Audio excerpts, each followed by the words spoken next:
കുഴപ്പമില്ലെന്ന് പറഞ്ഞില്ലേ? ഗൗതം പാടുന്നത് കേട്ടാ മതി.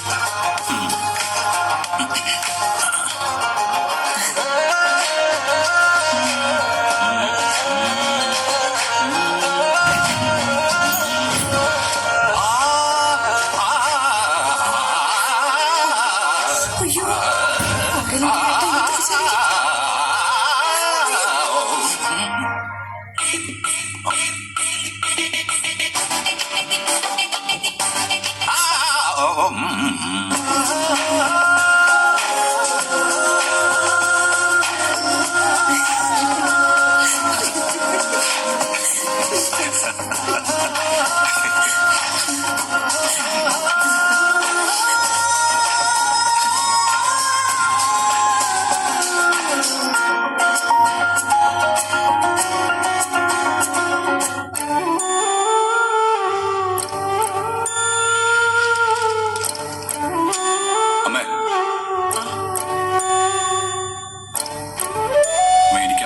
സംസാരിക്കാനുണ്ട്. അമ്മ എന്തിനാ പെട്ടെന്ന് ഇങ്ങനെ ടെൻഷൻ ആവുന്നത്? എനിക്ക് പറയാനുള്ളത് നല്ല കാര്യമാ. എന്താ പറ? വേറൊന്നും അല്ല, ഞാൻ അമ്മയുടെ അനുവാദം ചോദിച്ചത്. ഇപ്പോഴത്തെ സാഹചര്യത്തില് ഇത് പറയുന്നത് ശരിയാണോന്ന് അറിയാത്തതുകൊണ്ടാ. അമ്മയ്ക്കറിയാലോ, നിധിയുടെ പിറന്നാള് വിപുലമായിട്ട് തന്നെ ആഘോഷിക്കാനായിരുന്നു ഞാൻ തീരുമാനിച്ചത്. പക്ഷെ അത് നടന്നില്ല.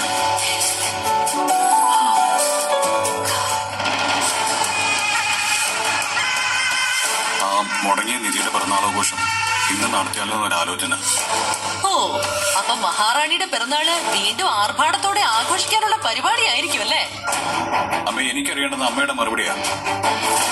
നമുക്ക് ഇന്ന് ബർത്ത്ഡേ ആഘോഷിച്ചാലോ? അത് മോനെ, പിറന്നാൾ കഴിഞ്ഞിട്ട് ഇപ്പൊ കൊറേ ദിവസമായില്ലേ, ഇനി എന്തിനാ ഇങ്ങനെ ഒരു ആഘോഷം?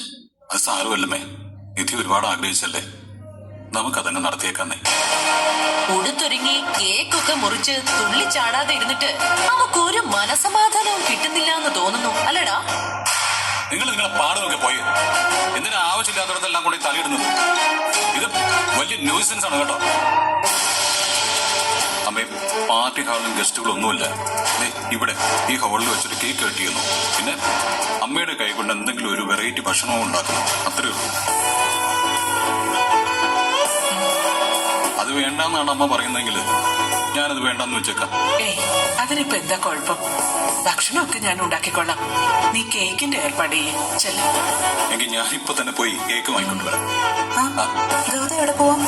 അത് ഞാൻ എന്റെ ഒരു ഫ്രണ്ടിനെ കാണാനും വേണ്ടി. ഇന്ന് ഇവിടെ വെച്ച് നിന്റെ പിറന്നാള് കേക്ക് കട്ട് ചെയ്ത് ആഘോഷിക്കാൻ പോവാ.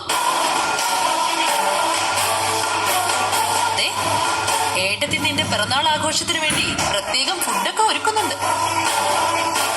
എന്തിനാ ഗൗത ഇനി പിറന്നാൾ ആഘോഷം? അതൊന്നും വേണ്ട, വിട്ടേക്ക്. പശുവും ചെത്തുവും മോരില്ല പുളിയും പോയി, എന്നാലും ഇവന്റെ ഏനക്കേട് മാറിയിട്ടില്ല. നിങ്ങളോട് ഞാൻ പലവട്ടം പറഞ്ഞു കഴിഞ്ഞതാ ആവശ്യമില്ലാത്ത കാര്യത്തിൽ കയറി ഇടപെടരുതെന്ന്. കേട്ടോ അമ്മേ, ഞാൻ നീതി പോലും അറിയാതെ ഈ പരിപാടി പ്ലാൻ ചെയ്തത്. ഉടനെ മയക്ക് കെട്ടിവെച്ചങ്ങ് വിളിച്ചു പറഞ്ഞു കഴിഞ്ഞു. ഇവർക്ക് ഇത് എന്തിന്റെ കേടാ? നീ അത് വിട്, പോയി കേക്ക് വാങ്ങിച്ചോണ്ട് വച്ചല്ലേ. ഗൗതം വേണ്ട, ഒരാൾക്കും താല്പര്യമില്ലാതെ എന്തിനാ ഇവിടെ ഒരു ആഘോഷം? താല്പര്യം ഇല്ലാത്തവർ കൂടണ്ട. ഞാനും അമ്മയും എന്തായാലും ഉണ്ടാവും. നിധി, നീ ഇനി എതിര് പറയാൻ നിൽക്കണ്ട. ഗൗതം എടാ, ഒരു കാര്യം പറഞ്ഞാൽ നീ കേൾക്കുവോ? എന്താ അമ്മേ? നിധിക്ക് പിറന്നാൾ സമ്മാനമായിട്ട് നീ ഒരു പുതിയ കാറ് വാങ്ങിച്ചില്ലേ, അതങ്ങ് വിറ്റ് കളഞ്ഞേക്ക് മോനെ.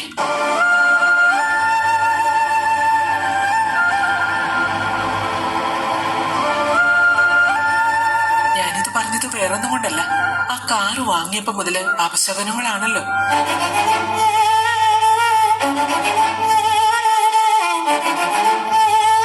ഒന്ന് ആലോചിച്ചു നോക്ക്, ആ കാറ് കയ്യിൽ കിട്ടിയ ഉടനെ അപകടത്തിലായി. വീണ്ടും ശിവാനിയുടെ പ്രശ്നങ്ങളായി. ഉള്ള മനസമാധാനം മുഴുവൻ പോയി കിട്ടി. ആ വണ്ടി നമുക്ക് അപശകുനോ മോനെ? അപശകുനം ആ വണ്ടിയുടേതല്ലേ എടുത്തി, അതിന്റെ ഉടമസ്ഥയുടേത്. ഞാൻ പറയുന്നൊന്ന് കേൾക്ക് മോനെ, അതാണ് നല്ലത്. അമ്മ പറഞ്ഞതിലും കാര്യമുണ്ട് ഗൗതം. അത് കയ്യിലിരിക്കുന്നിടത്തോളം കാലം ഈ വീട്ടിൽ എന്ത് പ്രശ്നം ഉണ്ടായാലും ആ കാറുകൊണ്ടുള്ള ദോഷമാണെന്ന് ചിന്തിക്കും എല്ലാവരും. അത് വിറ്റേക്കാം നമുക്ക്. Okay, no problem. ഇപ്പൊ തന്നെ ഓൺലൈനിൽ ഞാൻ ഫോട്ടോസ് ഇടാം, വേഗം കിട്ടും. നിധി, എന്തെങ്കിലുമൊക്കെ സ്പെഷ്യൽ ഉണ്ടാക്കാനാ ഗൗതം പറഞ്ഞിരിക്കുന്നത്. കൂടെ നിന്നൊന്ന് സഹായിച്ചേക്കണേ നീ. കൂടെ നിന്ന് സഹായിക്കാനല്ല, ഞാനുണ്ട് കൂടെ. ഫോട്ടോസും ഡീറ്റെയിൽസും എല്ലാം അപ്ലോഡ് ചെയ്തിട്ടുണ്ട്. അമ്മയുടെ ആഗ്രഹം സാധിച്ചല്ലോ, സന്തോഷമായില്ലേ? ഞാനെന്നാ പോയി കേക്ക് വാങ്ങിക്കൊണ്ട് ശരി. സമയമില്ല, വേഗം കിച്ചണിൽ കയറാം. വാ.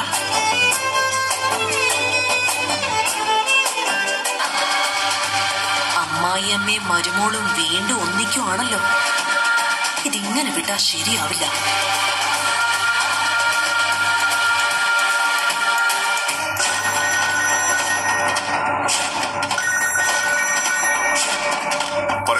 എന്തൊക്കെയുണ്ട് വിശേഷങ്ങൾ?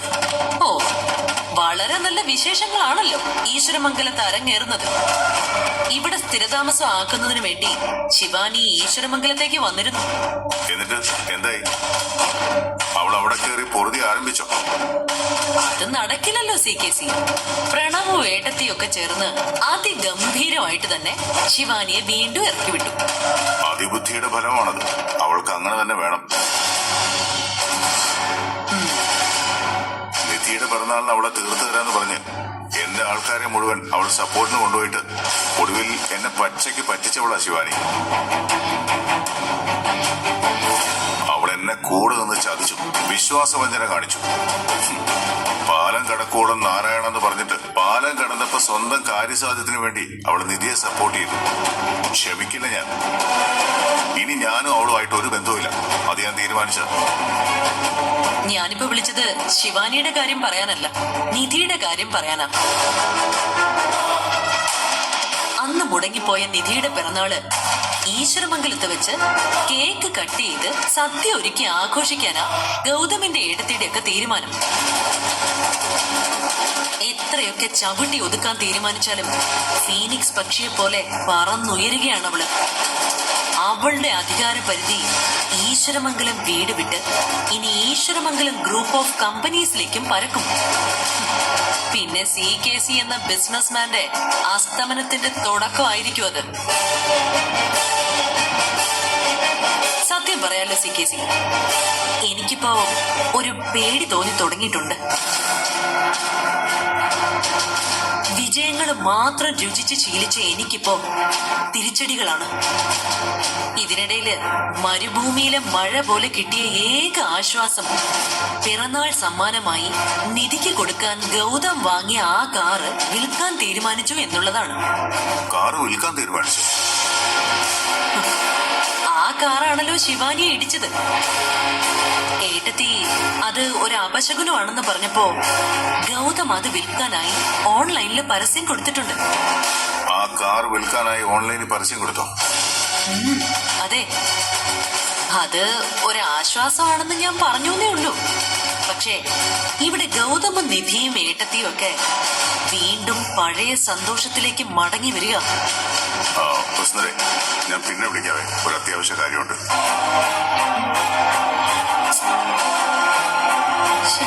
ഇയാളെന്താ പെട്ടെന്ന് ഫോൺ കട്ട് ചെയ്ത് കളഞ്ഞത്?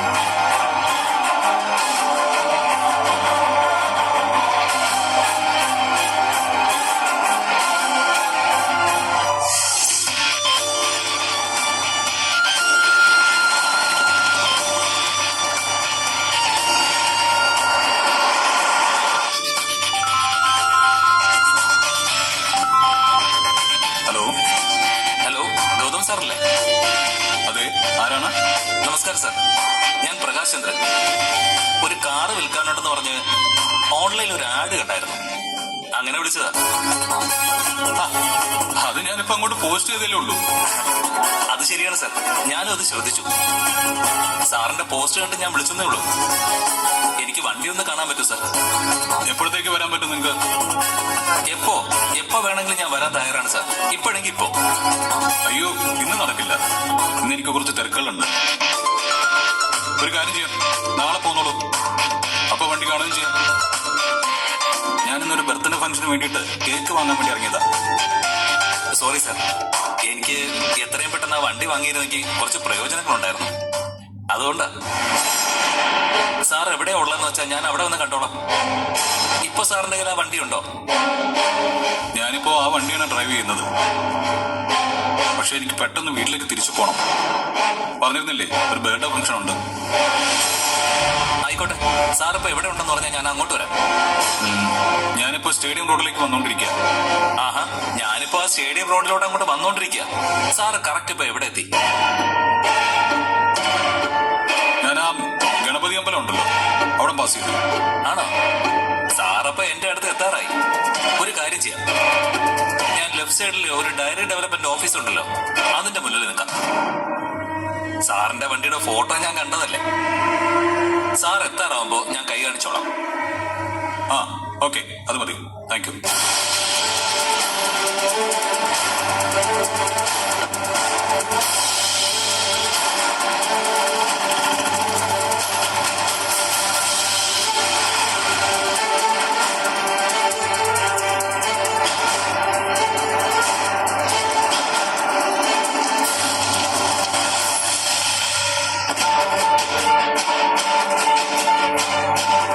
സാറ് ഗൗതം ഗോപിനാഥ് അല്ലേ? അതെ, നിങ്ങളാണോ കുറച്ചു മുമ്പ് എന്നെ വിളിച്ചത്? അതെ sir. Very nice to meet you sir. Thank you. വിളിച്ചു കഴിഞ്ഞപ്പോഴാ ഈ കാറിന്റെ ഉടമസ്ഥ സാറാണെന്ന് അറിയുന്നത്. ഞാൻ കേട്ടിട്ടുണ്ട് സാറിനെ കുറിച്ച്. ഈശ്വരമംഗലം ഗ്രൂപ്പ് ഓഫ് കമ്പനീസിന്റെ MD അല്ലേ സാർ? ഇത് പുതിയ കാറല്ലേ സാർ? പിന്നെന്താ പെട്ടെന്ന് വിൽക്കാൻ തീരുമാനിച്ചത്? ചെറിയ പേഴ്സണൽ മാറ്റേഴ്സ്, വേറൊന്നുമില്ല. Okay, no issue. സാർ ഉദ്ദേശിക്കുന്ന വില എത്രയാന്ന് പറയാമോ? എനിക്ക് മൊത്തത്തിൽ ഓൺ റോഡ് ഒരു 20 ലാക്ക് ആയിട്ടുണ്ട്. നിങ്ങൾക്ക് എന്തുപോലെ തരാൻ പറ്റും? ഞാനൊരു യൂസ്ഡ് കാറിന്റെ ബിസിനസ്സുകാരനല്ലേ സാർ? എനിക്കും എന്തെങ്കിലും കിട്ടണ്ടേ സാർ? ഒരു കാര്യം ചെയ്യാം, ഒരു 17 lakhs ആണെങ്കിൽ ഞാൻ എടുത്തോളാം. ഇപ്പൊ ഡീൽ ഉറപ്പിക്കാം. എന്താ? ഞാൻ മറിച്ച് വിൽക്കുമ്പോ എനിക്കും എന്തെങ്കിലും ലാഭം കിട്ടണ്ടേ സാർ? ഓക്കെ എന്നൊരു വാക്ക് പറഞ്ഞാൽ ഇപ്പൊ തന്നെ എമൗണ്ട് ഞാൻ ട്രാൻസ്ഫർ ചെയ്തേക്കാം. ഞാൻ ഓൺലൈനിൽ പരസ്യം കൊടുത്തിട്ട് അധിക സമയമായില്ല. അതിനു മുമ്പേ ഒരു കച്ചവടം നടത്താന്ന് പറയുമ്പോ ഞങ്ങൾ യൂസ്ഡ് കാർ ബിസിനസ്സുകാര് ഏത് സമയം ഇത് തന്നെയല്ലേ നോക്കിക്കൊണ്ടിരിക്കുന്നത്. ഇത്രയും പുതിയ കാറൊക്കെ മാർക്കറ്റിൽ വന്നാ വേറെ ഏതെങ്കിലും ടീം കുത്തിക്കൊണ്ട് പോക്കളെ. അതാ പെട്ടെന്ന് കോണ്ടാക്ട് ചെയ്ത് സംസാരിച്ചത്. ഒരു കാര്യം ചെയ്യാം, ഒരു 25 കൂടി കയറ്റി വെക്കാം. അപ്പോ ഫൈനലി 70,25,000. ഓക്കെ ആണോ? ഓക്കെ. എങ്കിൽ പിന്നെ അക്കൗണ്ട് ഡീറ്റെയിൽസ് തന്നാ ഫുൾ ക്യാഷ് ഇപ്പൊ തന്നെ ട്രാൻസ്ഫർ ചെയ്തേക്കാം. ഇവിടെ വെച്ച് തന്നെ വണ്ടിയും കൈമാറാം. സാറിന് പ്രോബ്ലം ഒന്നുമില്ലല്ലോ? പ്രോബ്ലം ഉണ്ടോന്ന് ചോദിച്ചാ കുഴപ്പമൊന്നുമില്ല. ഞാൻ അക്കൗണ്ട് ഡീറ്റെയിൽസ് ഒന്ന് മെസ്സേജ് ചെയ്യാം.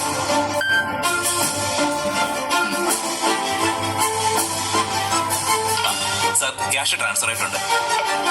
ഇനി ഇതിന്റെ പേര് അല്ല, അതിപ്പോ എങ്ങനെ? ഞങ്ങൾ കച്ചവടക്കാരല്ലേ സാർ? ആ ഫോമൊക്കെ എപ്പോഴും കയ്യിൽ സ്റ്റോക്ക് ഉണ്ടാവും. എടുത്തുതരാം. എങ്കിൽ പിന്നെ ഞാൻ കാറിന്റെ പേപ്പേഴ്സിൽ എടുക്കാം. ശരി.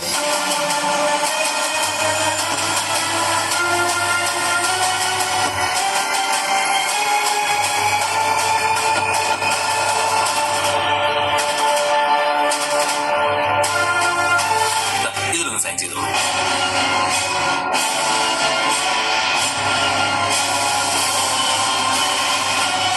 ഇവിടെ. ഓക്കെ. ഓക്കെ.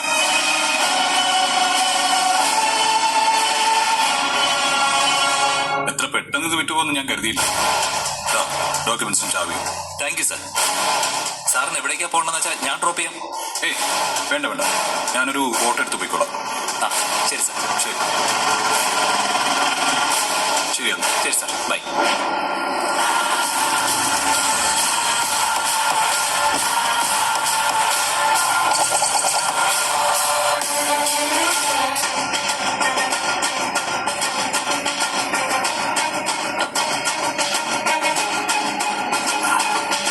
അങ്ങനെ ആ കച്ചവടം കഴിഞ്ഞു അല്ലേ? ഗൗതം ഭാര്യയ്ക്ക് പിറന്നാൾ സമ്മാനമായിട്ട് വാങ്ങിക്കൊടുത്ത കാർ ഇപ്പൊ നമുക്ക് സ്വന്തമായി സാർ. നോനോ, നമ്മളുടെ സ്വന്തമല്ല, എന്റെ മാത്രം സ്വന്തം. Okay okay sir. ആ ഡോക്യുമെന്റ്സ് എവിടെ?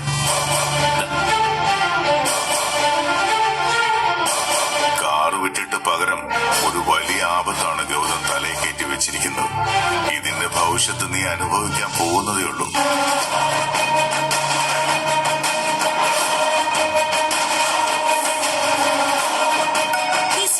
എന്താ നേരത്തെ ഒന്നും പറയാതെ ഫോൺ കട്ട് ചെയ്ത് കളഞ്ഞത്?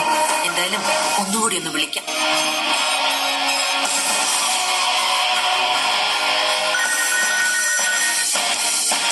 ആ വസുന്ധര പറയൂ. CKC എന്താ നേരത്തെ ഫോൺ കട്ട് ചെയ്ത് കളഞ്ഞത്? പുതിയ കാർ വിൽക്കാനായി ഗൗതം ഓൺലൈനിൽ പരസ്യം കൊടുത്തെന്ന് പറഞ്ഞപ്പോ പെട്ടെന്ന് എന്റെ മനസ്സിലൊരു ഐഡിയ തോന്നി. പിന്നെ ഒന്നും നോക്കില്ല, ഒരാളിനെ ബിനാമിയായി വെച്ച് ഞാൻ ആ കാർ ഇങ്ങ് വാങ്ങി. What? അപശകുനം പിടിച്ച ആ കാറ് വാങ്ങിയിട്ട് CKCക്ക് എന്ത് ചെയ്യാനാ? വസുന്ധരയുടെ ഗൗതം മോൻ അവന്റെ പ്രിയ ഭാര്യയുടെ പിറന്നാൾ കൊണ്ടാടാൻ പോവല്ലേ ഇന്ന്. അപ്പൊ പിന്നെ ഞാനും പിറന്നാൾ സമ്മാനമായി നിധിക്ക് എന്തെങ്കിലും കൊടുക്കണ്ടേ? അതുകൊണ്ടാ ഞാൻ ആ കാർ വാങ്ങിയത്. എനിക്കൊന്നും മനസ്സിലാവുന്നില്ല. ആ കാറ് വീണ്ടും നിധിക്ക് സമ്മാനമായിട്ട് കൊടുക്കാൻ പോവാണോ?